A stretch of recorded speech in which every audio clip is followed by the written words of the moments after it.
Asian cricket কাউন্সিলের আশা পূরণ হয়েছে। অবশেষে এশিয়া কাপ পাচ্ছে ভারত পাকিস্তান ফাইনাল। সম্প্রচারক, বাজিকর, এমনকি পাকিস্তানও খুশিতে ভাসছে। ভারতও নিশ্চয়ই খুশি, কারণ ফাইনালে তারা চাইছিল শক্ত প্রতিপক্ষ। সেই স্বপ্ন পূরণ করেছে বাংলাদেশ। 41 বছর ধরে দুই দলের ফাইনাল আয়োজনের চেষ্টা করেও সফল হয়নি এসিসি। ওয়ালটন এখন দেশের সীমানা পেরিয়ে পৌঁছে গিয়েছে 50টিরও বেশি দেশে।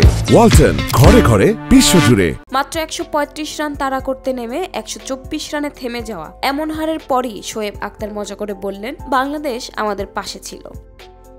ম্যাচটা মনে হচ্ছিল আসলেই অলিখিত সেমিফাইনাল। পাকিস্তান যখন 12 ওভারে 55/5 তখন সব ঠিকঠাক ছিল, কিন্তু শেষ 8 ওভারে সহজ রান দিল বাংলাদেশ। পরে ব্যাটিং এ নামলেও পাওয়ার হিটিং এর ছাপ রাখলেও সিঙ্গেল ডাবলে মন দিল না কেউ। 7টি ডট বল খেললো ব্যাটসম্যানরা, ফলে মাত্র 11 রানে হার।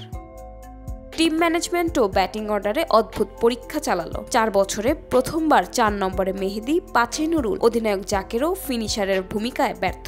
ফলে জেতা ম্যাচ হাতছাড়া হলো।